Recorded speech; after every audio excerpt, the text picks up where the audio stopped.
So welcome everybody to this latest video on 162 Maths, and in this video we'll be continuing with the series of going through some big mark questions taken from some higher GCSE exam papers. Now as always I'll include a copy of the questions in a link in the description, and I strongly recommend you have an attempt at working through the questions before watching this video as we go through the answers, just so you can see how you would have fared on the questions without any assistance. Now before we get started, it's worth mentioning and definitely worth identifying what topics each of the questions are.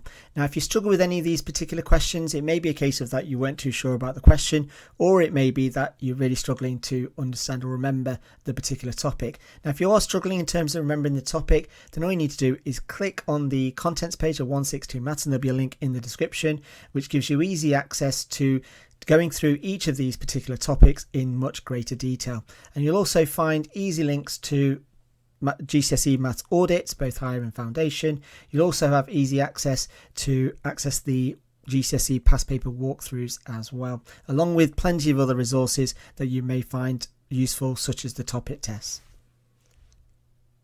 So let's get started on question 1. So question 1 reads, solve 2x, and then we've got brackets x plus 10 equals 5x minus 18. So first what we'll do is expand the brackets on the left hand side. So we get 2x squared plus 20x is equal to 5x minus 18. Now again, you should be able to spot that this is now started like a quadratic, and when solving quadratics you always want to make sure they're equal to 0. So if I take the right hand side over to the left hand side to make the x squared stay positive, we end up with 2x squared plus, and that's going to be 15x, and it's plus 18 equals 0. So then all that's left for us to do is to either solve by factorising or by using the quadratic formula.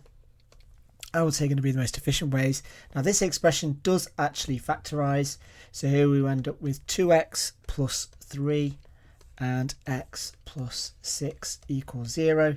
So solving the first bracket we get 2x plus 3 equals 0, so 2x is equal to minus 3, so x is equal to minus 3 over 2, and solving this we get x plus 6 equals 0, so x equals minus 6, and there are our two possible answers. So we write either minus 3 over 2 or minus 6. And again, if you want to write that as minus 1.5, that's entirely up to you.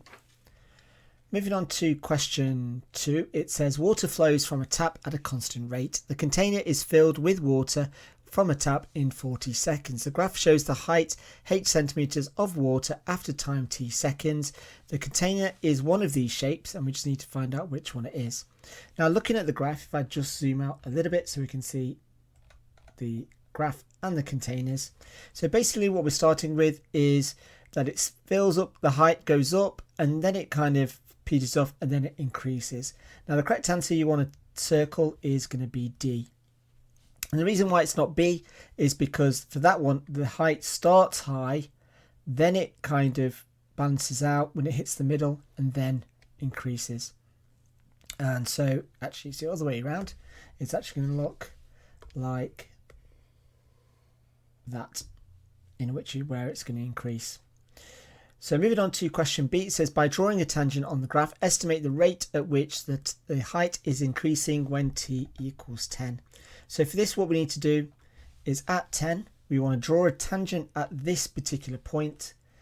Now again, doing this on the computer is going to be a little bit of a challenge, and it's not going to be as accurate. And no.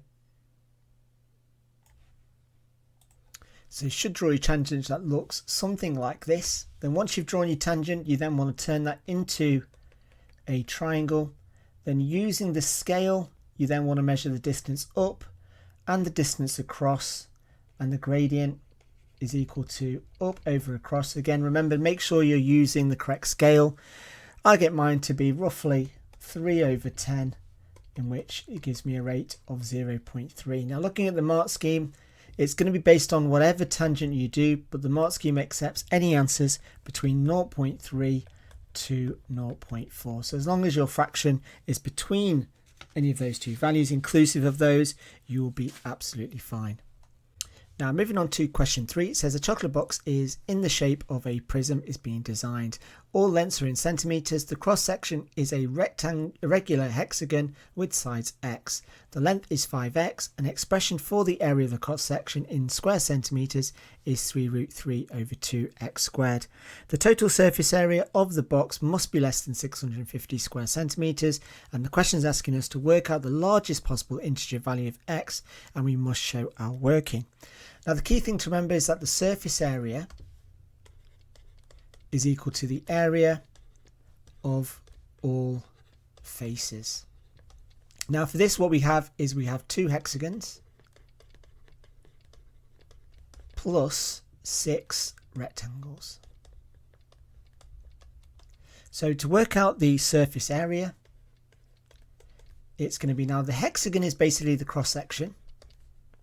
And so here we're going to have 2 lots of 3 root 3 over 2x squared. And then I've got 6 rectangles, so it's going to be multiplied by 6. And it says that the height of, or the length of the rectangle, which is using these measurements here, is going to be x lots x times 5x. So simplifying each of these, we can see that the 2's cancel out. So here I'm left with 3 root 3 x squared plus, now this is going to give me 5x squared. So here we've got 6 times that, which is going to give me 30x squared. And it tells us that this total surface area must be less than 650. So that's the expression that we've got. Now, as you can see, it's slowly looking like a quadratic, even though we've got this 3 root 3, which is a little bit distracting. But if I then take everything all onto this side here, well, actually, that would be one way. So I could have 3 root 3 x squared plus 30x squared is minus 650 is less than 0. So then what I could use is use the quadratic formula to solve. But you need to make sure that your a is going to be 3 root 3 plus 30, because that's the coefficient of x squared. Our b is equal to 0 and our c is equal to minus 650. Now that's one way of doing it. Another way of doing it is keeping the orange statement here as it is. So if I just change my colour of a pen, that if I end up with 3 root 3 x squared plus 30x squared is less than 650, then what I could then do is factorize this, in which I take an x squared out, or I could take 3x squared out, in which I'm going to leave with root 3 plus 10, and that's less than 650. Now this bracket is just a number, so I'm going to take that over to the other side to end up with 3x squared is less than 650 divided by root 3 plus 10. Then I can divide by 3 again, so x squared is less than 650 over 3 lots of root 3 plus 10. And then this is what I then want to solve.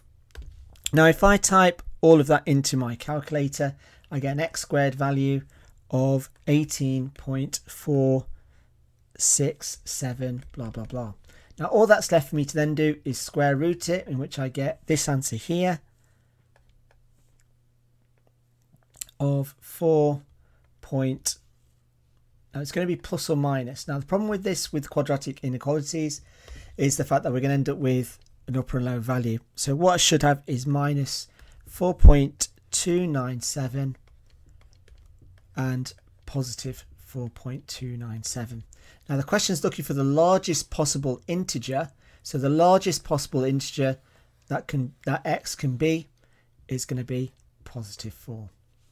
And again, if I solve the quadratic, so if I go back to what I wrote in purple, then solving this quadratic equation, that x would either be plus or minus 4.297, in which is looking for the largest possible integer, which would still give me the answer of 4. Moving on to our next question, it says work out the area of the triangle. Now for this particular question, we're going to use the formula of the area equals half AB sine C, because I don't know what the perpendicular height is, so I can't use base times height divided by 2. So if I start by labelling, so as you can see, using this formula, I need to know what two sides are. Unfortunately, what's given to me in this question is I only know one of the sides. So for this, what I need to use is I need to find out what, let's say, this side here is. I could ultimately find out what that side, CB is, or BC I should say, but it's entirely up to you which side you want to go for. But I'm going to find X. Now to find X, what I need to use is sine rule, because I've got two sides and two angles. So what I know is I've got that X over sine 56 is equal to 24 over sine 73. Now doing a bit of cross multiplying, I get X equals 24 sine 56 over sine 73, and that's, when I type in this into my calculator, it's going to give me an X value of, and just typing that in, gives me a value of 20.80602613. So that's what X is. So I can replace this with 20.8 blah blah blah. Now I can easily then work out what this angle here is by taking 73 and 56 away from 180, which gives me 51. So then from this I can now label my triangle AB and sine C. So for this I'm going to label this angle C, this is going to be my A, and this is going to be my B. So transferring those values into my area formula, so the area is going to equal a half multiplied by 24 multiplied by 20.8. Now I'm going to use a few more decimal places, so I'm going to call it 806. If you want to use more, that's absolutely fine.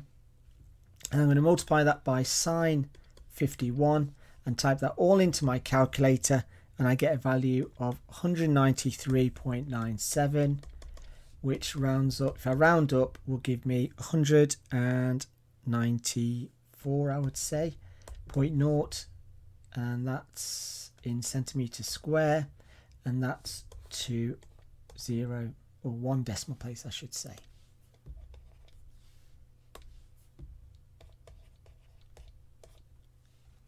Now if your answer is slightly off, it may be because you rounded either too much or too less, but your answer should be relatively quite close to 194.0.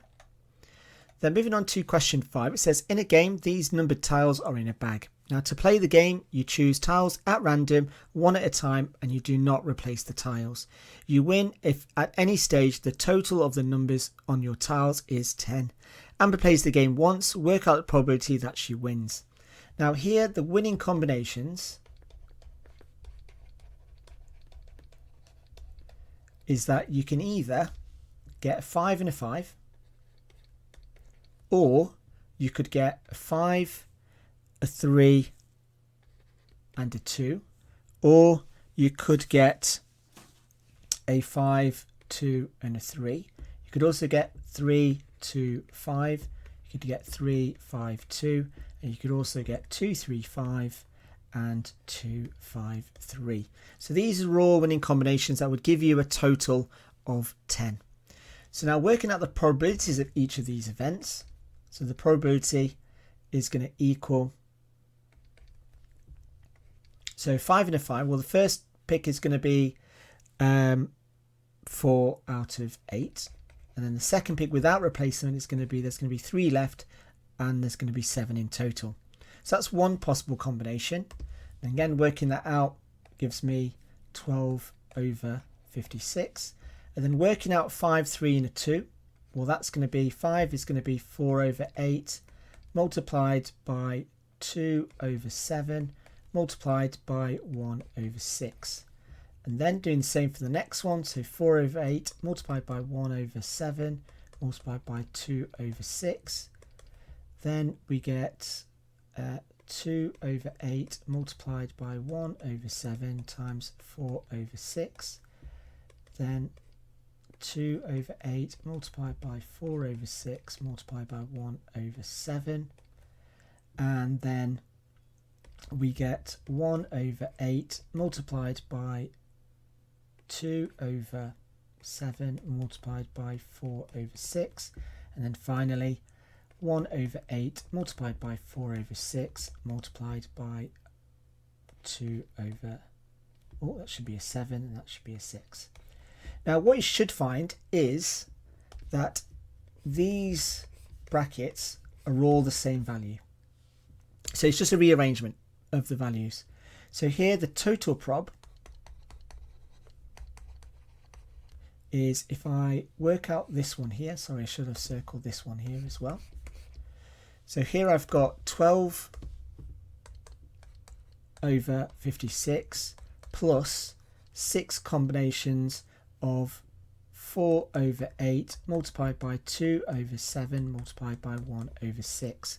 Now what that generally gives us is that this fraction here simplifies to give me 3 over 14 plus, and then all of this simplifies to give me 6 over 42, which if I stick into my calculator gives me the final probability of 5 over 14. Then finally, come up to our last question, it says that A is 3/4 of C. 6B is equal to 5C, and our question is asking us to work out the ratio of A to B to C, giving our answer in the simplest form where A, B and C are integers. So using this information here, what we know is we know that A is equal to 3/4 of C. Now for this, what we want to try and do is we want to get letters on one side and numbers on the other. So if I take the C over to the other side, end up with A over C equals 3 over 4. Now what this tells me is that the ratio of A to C is in the ratio of 3 to 4. Now if I then take the second bit of information, let me just put a little bubble around that. If I then take this information here, I know that 6B is equal to 5C. So again, if I do the same, letters on one side, numbers on the other, I end up with a ratio of B to C is equal to 5 to 6. Now what I now want to do is basically combine these two ratios together. Now how I do that? Well, I start by writing A to B to C and then filling in the ratios I've got. So when A is 3 parts, C is 4 parts, and when B is 5 parts, C is 6 parts. Now for this, what we want to try and do is, you can see that we've got a ratio of parts for C in both the two lines. So what we want to do is we want to make that number the same. So if I think of a common factor between 4 and 6, well, I'm going to go for 12. So if I multiply this whole ratio by 3 and this whole ratio by 2, what I end up with is A to B to C is going to be 9 to 12. And the second line is going to be 10 to 12. And as you can see, as we've got the same number of parts, I can now merge, oh, don't know why I'm writing the highlighter, let's get rid of that. And so what I can then do is then move this 10 up, and this here is my final answer, as I cannot simplify those numbers. So the ratio is in 9 to 10 to 12. And there we go.